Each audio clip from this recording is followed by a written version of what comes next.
Hello ladies and gentlemen, and welcome back to another video. Today we're working on, yet again, another lightning bolt. Believe it or not, I've only ever worked on two in my life, and both of them were this year, so it's been a good year for these old boards. This board was brought to me by what has got to be the dream customer. I was plugging away one day at some board, and this guy walks in with this bolt, and he says, "Hey, I want to get this restored, can you do it?" And so we chuck it on the racks, and I start to look at it, and the damage, and I asked him, what do you want to do with the fins? Do you want to keep it as a twin fin, which it came in as, or do you want to revert it back to a single fin? And started asking him questions, what level of restoration, that kind of thing. And he stopped me dead in my tracks and said, "Mate, I've got a box of beers in the car, I'm meeting some buddies down at the estuary, so I've got to go. So just do whatever you think is best and call me when it's done." So that's pretty much the dream customer, I would say. I've spoken to him twice on the phone since he dropped it off, but really I've met this guy for all but 4 minutes, and he just left me to do it. Pretty much for the better part of this year, I've been sort of chipping away at it slowly. One of my favourite things about these old boards is the research that I kind of feel inclined to do on them. If I don't know the shaper or the brand, then I get to dig a little and just kind of extend my knowledge or expand my knowledge on how boards were made back in the day and who was making them and where and why and all that kind of thing. And there are a lot of questions surrounding this board, and unfortunately I'm not really any closer to knowing more than I did when I began it. I definitely learnt some interesting information along the way though. So my first port of call with this board was I knew that a guy named Wayne Parks, if you don't know Wayne Parks, you should definitely look him up, but he's kind of New Zealand's Bob McTavish, I guess. He's one of our more premier and well-known shapers. He is still shaping Atlas boards occasionally today, and luckily he lives about 20 minutes up the road from where I am. So I knew that he owned, or he held, the lightning bolt license back when he was kind of at the peak of his career. So my best guess was that he had shaped the board. So I took some photos, I got in touch with him, sent him the photos, and he told me that if he had shaped it, there would 100% be a serial number located near the leash plug of the board, and that would identify it as his. But unfortunately, there's no markings on this board whatsoever. There's no serial numbers, signatures, dimensions, nothing at all. So according to Wayne, that kind of counted him out. It wasn't his. Oh, how's it going, you guys? And welcome to the Editing Suite. What is the powerhouse of Small Kind Ding Repair's YouTube channel? I just want to say a quick Merry Christmas and a Happy New Year to you all, and a big thank you for the support of the channel this year. It's currently 7 p.m-ish on Christmas Eve here in New Zealand, and while my girlfriend is out with my buddies at the local bar, pissing it up, having the time of their lives, I'm here at home in the powerhouse, editing footage for you guys' enjoyment. So if that's not worthy of a comment, a like, a subscribe, a share, all that stuff people yabber on about, I don't know what is. Also, there's a button down below which leads you to a clothing store of mine, and there's shirts and hats and drink bottles and mugs and all kinds of things I'm sure that you want and are missing in your lives. So if you would like to buy a shirt, a hat or a mug for yourself, for a loved one, for someone you don't even like, I don't care who you buy them for. Don't buy them for kooks though. I mean, I'm not going to stop you. You can go hit the button, you can go buy a shirt. That would be greatly appreciated. Supports the channel. And for you Americans and Canadians, there's a special button for you guys down below. It's called a super like. And it's basically like tipping on YouTube. And I've been to the States and Canada enough times to know that you guys love tipping people. You go to Starbucks, you tip the guy that takes your order. It's self-serve, and you tip the self-serve machine. So if I'm here on Christmas Eve while everyone else is out partying and being festive, slaving over a hot MacBook Pro, maybe I'm worthy of tipping too. Just something to think about. Other than that, thank you again for all your support. Merry Christmas, Happy New Year, and we will see you in 2024. Back to the video. He did tell me though that he got the lightning bolt license from a guy named Knackers, or Kingsley Konofsky. And Kingsley was a fella who spent quite a bit of time on the north shore of Hawaii with Jerry Lopez and others, and they shaped boards together and sort of learnt their craft. And when Kingsley came back to New Zealand after kind of travelling the world, it sounded like he came back with the lightning bolt license. And Kingsley started a company called Saltwater Surfboards, which was later bought out by another iconic New Zealand shaper named Bob Davies. And when Bob Davies took over Saltwater Surfboards, he passed the lightning bolt license on to Wayne Parks. So Wayne's best guess was that Knackers or Kingsley Konofsky shaped this board. I do happen to know one other guy in New Zealand though who's a big time history buff when it comes to surfing and a bit of a board collector, and when I asked him about the board, he informed me that he was good friends with Knackers and he could ask him if it was one of his boards. So I forwarded him the photos for him to send to Knackers and kind of suss out whether or not he was the shaper. With no signatures or serial numbers or any type of marking on the board, it's pretty hard to ID it, but it did have a really strong identifying factor, and that was the pinstripes. So the pinstripes were two black lines that ran down the whole length of the board. They turned into a lightning bolt at about the halfway mark, and within those two black lines there was resin. The resin was yellow, I think, maybe it was orange at some point, but it was yellow at this point, but within that resin there was glitter. And I figured that was a pretty niche thing. Not everybody puts glitter in their resin, and not everybody does resin pinstripes. So surely whoever did that would remember doing it. So Luke passed the photos on to Knackers, who now lives in Australia, and Knackers said that he had never put glitter inside resin pinstripes, and so it definitely wasn't his board. So at this point, it's safe to say it's definitely not a Wayne Parks board, it's definitely not a Knackers or a Kingsley board, and they were the only two people to ever hold the lightning bolt license within New Zealand. So it kind of seems like at this point it might not be from New Zealand originally, or maybe it was someone making boards in their backyard who just sort of mocked up a fake lightning bolt. The one problem with that argument though was the decal by the tail, which is the official lightning bolt logo. And although these days I could print up a lightning bolt logo pretty easily and laminate it into a board, back in those days it wasn't quite as easy as that. So it sort of leads me to believe that this is a legitimate lightning bolt, but it doesn't originally come from New Zealand, it comes from Australia.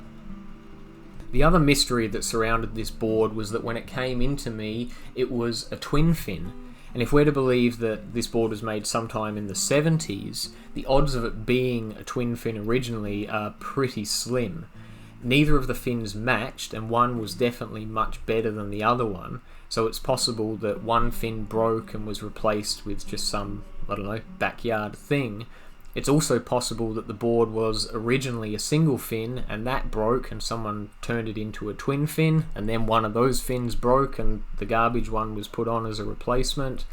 But I couldn't find any sign on the board that there had ever been a single fin to start with. A few people who looked at it did suggest, because of the tail damage, that maybe the tail had been cut off at some point, maybe when the single fin fell off.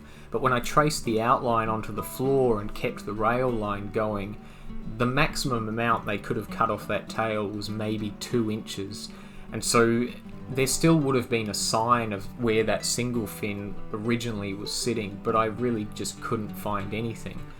So I'm not really sure what the story there was, but I did ring the customer to ask if he wanted to keep it as a twin fin or revert it back to what we suspected it would have been when it was first made as a single fin.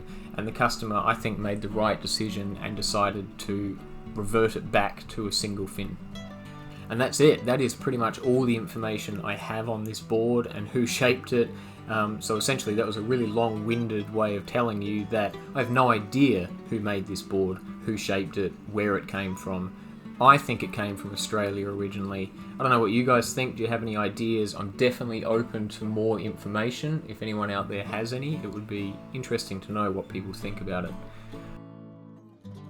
So this repair or restoration was definitely a bit all over the place because I was working on it kind of haphazardly whenever I had a spare minute. It did take so long between sessions that quite often I'd forget where I was up to. And so what was happening was I was cutting out delammed areas or really significantly damaged areas, pouring foam in them, and then when I was sanding that foam, I'd find another spot that needed cutting out, so I'd cut that out and pour foam in that, and that just kept repeating itself basically. So it took quite a while to get all of the major areas filled with foam, and then work up to the smaller damage that was... There was definitely a lot of small damage, but it didn't require cutting out. It actually looked like at some point things were eating into the board. Definitely up by the nose there were a lot of small little weevil type holes. And so I think the foam had been getting pecked by chickens or something along the lines sometime in this board's journey. The underside, not much different. A lot of small holes to fill, as well as some big damage by the tail and the rails that you can see there. But I did eventually get it all filled, all sanded nicely, and ready for this step, which is of course painting. During painting, I definitely didn't want to hide all of the damage. I didn't want this board to look brand new out of the shop, but I also didn't want it to look like complete garbage. So I kind of put coats on the things I wanted to hide first, and only them, and then once I'd sort of coated all the stuff I wanted to hide, then I sprayed over the whole board pretty lightly, especially around the logo here.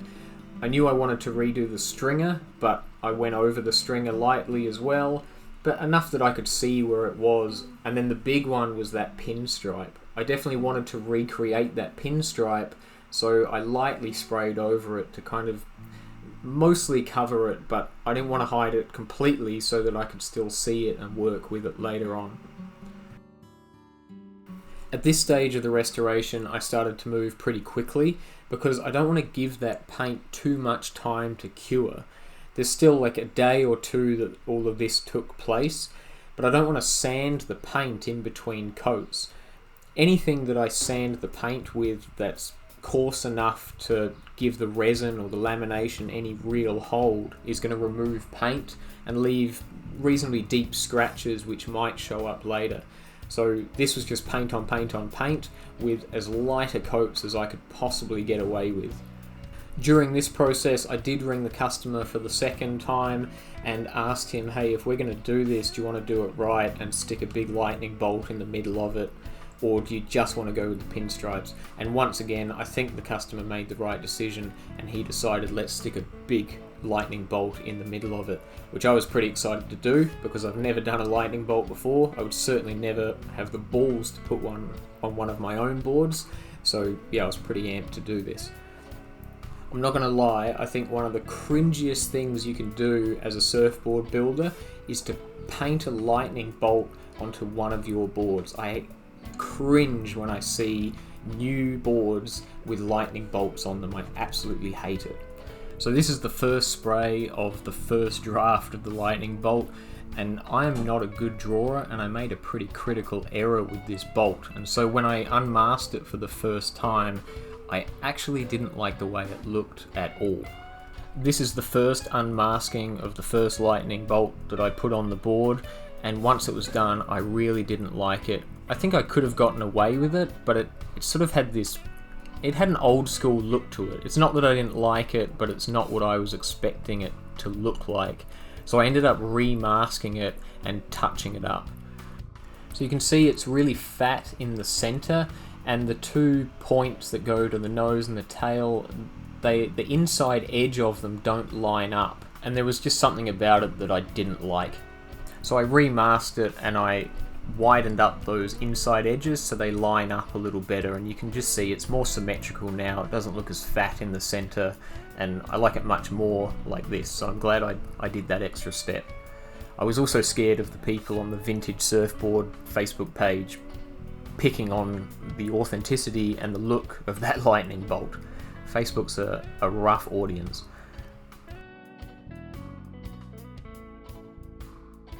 The pinstripes came up well though. Like I say, I only went over them lightly with that red paint so I could really mask to the original black of the board.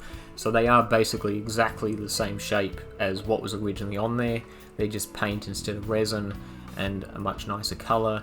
Unfortunately, no glitter. Every now and then I do this, I get lazy and I decide I'm going to use a pen. This is a Molotov paint pen to do things like pinstripes, and in this case that black stringer, and I regret it every single time. It's almost impossible to not get bleed through under the tape when you use a marker like this, and I was purely being lazy. I didn't want to mask off the whole board again just to paint it with a can, and I really wish I had. So that meant that I had to go along the entire thing and scrape these little bleed throughs away with the knife just to get that line nice and straight. Very frustrating, took a lot of time. Some final little touch-ups before we get ready for glassing. Here I'm just misting a bit more red paint over that black stringer line I've just put on, just because the black was a little bit too bold, it was a bit much, so I thought I'd hide it a little bit, blend it in with the logo a little bit more.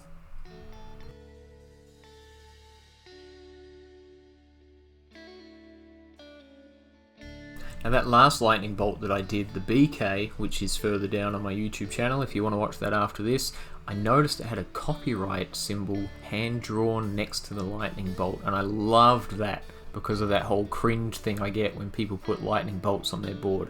So I had to draw the copyright logo next to this lightning bolt. So we're finally getting into the good stuff. We get to wet the board out. It's a huge weight off the shoulder when we get to this stage because we're kind of cruising towards easy street at this point of the job. We've got fresh paint, perfect paint all over this board, and for this reason this glass job is going to be a free lap, so there is no masking tape to create a cut lap on the deck side of this board. If you've seen a recent video from everyone's favourite YouTube ding repairer, Rogue Wave Surfboard Repairs, he's got a video of two Baywatch boards. I think it's titled the $1 million surfboards or something along those lines, and he had an issue around one of the fin panels when he was doing his logos and laminations, big logos on those jobs, where he used a razor blade and he cut into the board, and that razor blade cut was visible on top of his logos and paint and all the rest. So this is why on a job like this we do a free lap, because I don't want to be putting razor blades anywhere near that yellow pinstripe or over my red paint at all. It's all free lap from here. It does make it harder to lay your cloth out nicely and get it all good in the beginning, and you have to work a lot more imperfections out of the cloth as you're squeegeeing, which does take more time and adds a bit more pressure, but at this stage of the job we don't want to be putting razor blades anywhere near that fresh paint work until we have all of our cloth and all of our resin on top of that paint.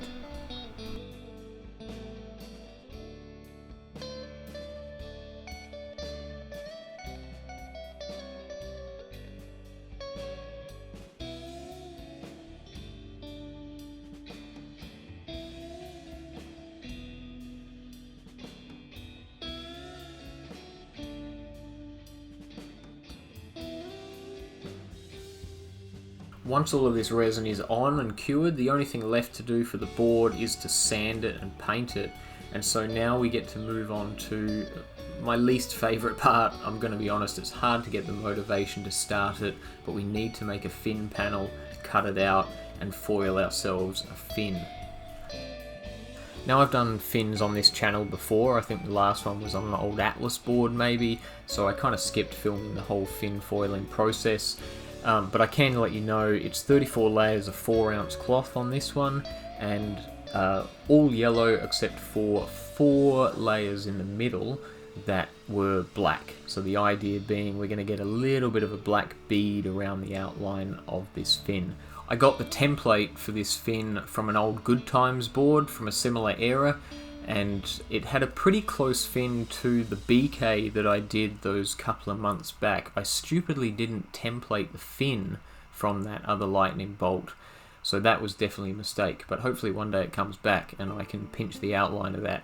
But the Good Times board had a pretty similar fin, it's from a similar era, so it suited this board pretty well, I thought.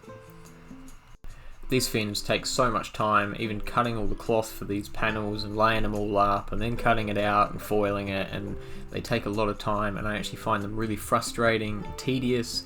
It's always worthwhile in the end, but I really don't enjoy the process, I'm going to be honest. But hey, that didn't take that long, and look at that, we have a fin ready to go onto the board. So there we go, that wasn't so painful. Unfortunately, the tail concave here is very uneven. It's really low on the left side, on the right side, sorry, and higher on the left side. So to get the fin perfectly centered was a mission, and it was pretty much done by eye. Pretty standard routine here, just using some highly kicked poly to hold the fin into place, and then adding my rovings either side, and then I added these 2 little 4-ounce patches either side. I did coat the whole thing with a thin coat of resin, and then sanded it all to kind of the rough shape I wanted, and then I came back after that was sanded, and I added 1 more patch each side of some 6-ounce cloth, and that ran all the way up to the top. And then once that was kicked, of course, we add our resin coat over the top of that to give us something to sand and kind of make everything look pretty with. I definitely find that at this stage of a job, it's really easy to rush through the fin because you just want to finish the board and get the job done and dusted and to the customer and get your pay and all the rest. So I try and specifically take a day at least, like work on the fin and then wait until the next day if I've got the time to finish off the rest of the board and get it done, because otherwise I have in the past found myself like subparing the fin just because you're so close to the finish line, you're so close to getting it done, and that's not really what you want to be doing. So yeah, if you're like me and you need to take that extra day and just think, I'm going to do the fin today and I'm going to leave the rest of the board for tomorrow, then definitely do that. Everything at this stage that required 120 grit got it, but everything else started at 240 and then 320 on the orbital, and then it moved up to 400 wet, 600 wet, 800 wet, and then 1200 wet before finally getting its polish. You can definitely do the same technique with the wet sanding as well and say, hey, I'm going to do the 400 and the 600 today, and I'm going to do the 800 and the 1200 tomorrow, just so you don't get sick of that job and skip steps or undersand it when it needs more. People definitely ask me pretty often what polish I use, so there it is. It's a 3D Premium ACA 510. I've used a bunch of different polishes in the past. This is the one I'm using right now, and I'm pretty happy with the results of it. So yeah, if that's helpful information for you, then glad to help.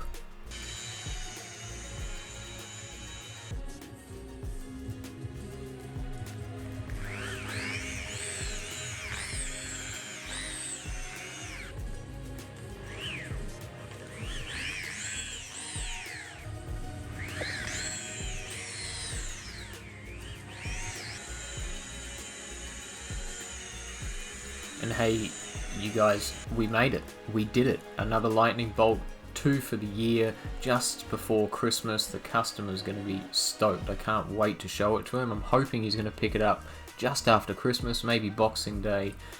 After a year of having this board in my workshop, I'm amped that it's finally finished, and I'm really glad that I filmed the whole thing and was able to share it with you guys. If you've made it this far in the video, man, congratulations to you, because this has been a long one for sure. We need some kind of code so that you can let me know you made it this far in the video. If you made it this far, write a comment down below saying this was way better than the Baywatch boards video, and then I'll know you've made it this far, unless you just skipped ahead to this point, in which case, well, you can leave that comment anyway, that's fine. That's it, we're finished. Thank you so much for watching, guys. I hope you have a really good Christmas and a really good New Year. All the best for 2024, and we'll see you in the next one. Until then, take it easy. Thank you again for watching. Chee-hoo!